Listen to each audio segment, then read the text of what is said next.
Good morning my dear friends.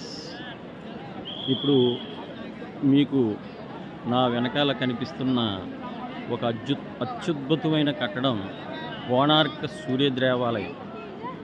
ఈ దేవాలయం గురించి కొన్ని ముఖ్యమైన విషయాలు మీతోటి పంచుకుంటాను. ఇప్పుడు మన వెనకాల కనిపిస్తున్న ఈ కోణార్క్ సూర్య దేవాలయం ప్రపంచంలోనే గొప్ప దేవాలయం.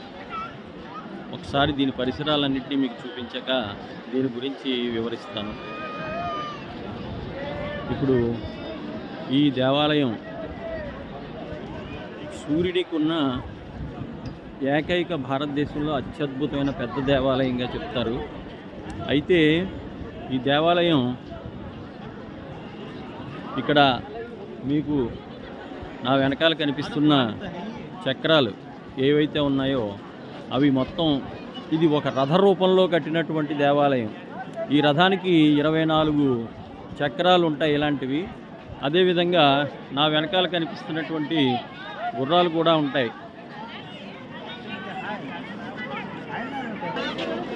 నా వెనకాల కనిపిస్తున్న గుర్రాలు 7 గుర్రాలు ఉండేవి ఇదివరకు.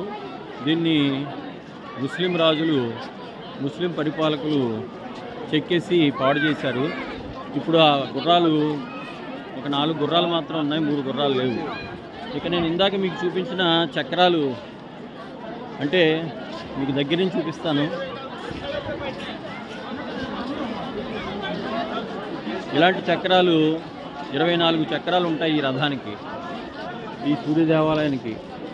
ఇది పోర్చుగీసు పరిపాలనలో ఈ దేవాలయం పైన చూడండి, అక్కడ సూర్యుడి విగ్రహం ఉండేది. ఆ విగ్రహాన్ని పోర్చుగీస్ వాళ్ళు తీసుకుపోవడం జరిగింది. అదేవిధంగా ఎన్నో ముస్లిం దండయాత్రలు జరిగి ఈ దేవాలయం మీద దాడి జరిగి ఇక్కడున్న అత్యద్భుతమైన శిల్ప సంపదని దోచుకుపోవడం జరిగింది. రైట్ సైడ్ వ్యూలో ఈ దేవాలయాన్ని కూడా చూడండి. ఇది మనం రైట్ సైడ్కి వచ్చాము. ఇప్పుడు దీనికి చెప్పాను కదా, మొత్తం 24 చక్రాల మీద ఈ రథాన్ని ఏర్పాటు చేయడం జరిగింది. దీని యొక్క హిస్టరీ చూసినట్టయితే, దీని హిస్టరీ చెప్పాలంటే, ఇది కృష్ణుని కొడుకు సాంబా అనే ఆయనకి లెపర్సీ అంటే కుష్టి వ్యాధి సోకినప్పుడు సూర్య భగవానుడు ఈ ప్రాంతంలో ఆయనకి వైద్యం చేసి తగ్గించాడని ఒక కథ ఉంది పురాణంలో.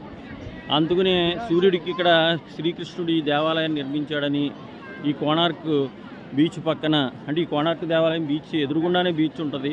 అది కూడా మీకు ఇంకో వీడియో చేసి పెడతాను.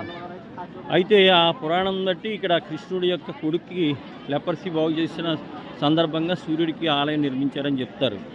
అయితే ఈ ఆలయాన్ని కట్టినప్పుడు ఆ రాజుకి కొడుకు ప్లస్ చాలామంది సైనికుల్ని సరిగ్గా కట్టడం లేదని చంపేయడం జరిగింది. అప్పుడు ఆ పాపం రాజు కొడుకు ఏం చేశాడంటే, దేవవ్రతుడని ఆయన ఈ దేవాలయం మీద నుంచి ఆయన కూడా కిందకి దూకేసి చనిపోవడం జరిగింది. అందుకని ఈ దేవాలయాన్ని పూజలకి అనర్హంగా చేస్తారు. అందుకే ఇక్కడ పూజలు అవి ఏమీ జరగవు. కేవలం మనం ఒక హిస్టారిక్ ప్లేస్గా చూసి వెళ్ళిపోవడమే జరుగుతుంది.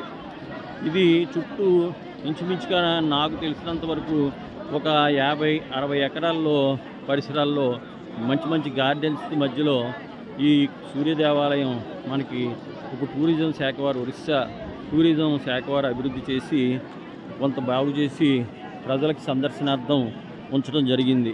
మీరు ఎప్పుడన్నా పూరి చూడడానికి వచ్చినప్పుడు లేదా భువనేశ్వర్ చూడడానికి వచ్చినప్పుడు రెండిటికి కూడా అత్యంత దగ్గరగానే, అంటే ఇంచుమించు 50 కిలోమీటర్ల దూరంలోనే ఈ కోణార్క్ దేవాలయం ఉంది. కాబట్టి తప్పనిసరిగా మన స్టూడెంట్స్ కానీ మిత్రులు కానీ అందరూ ఈ కోణార్క్ సూర్య దేవాలయాన్ని చూసి సంతోషంగా ఉండాలని ఆశిస్తూ మీ Bhanumurthy. Thank you very much.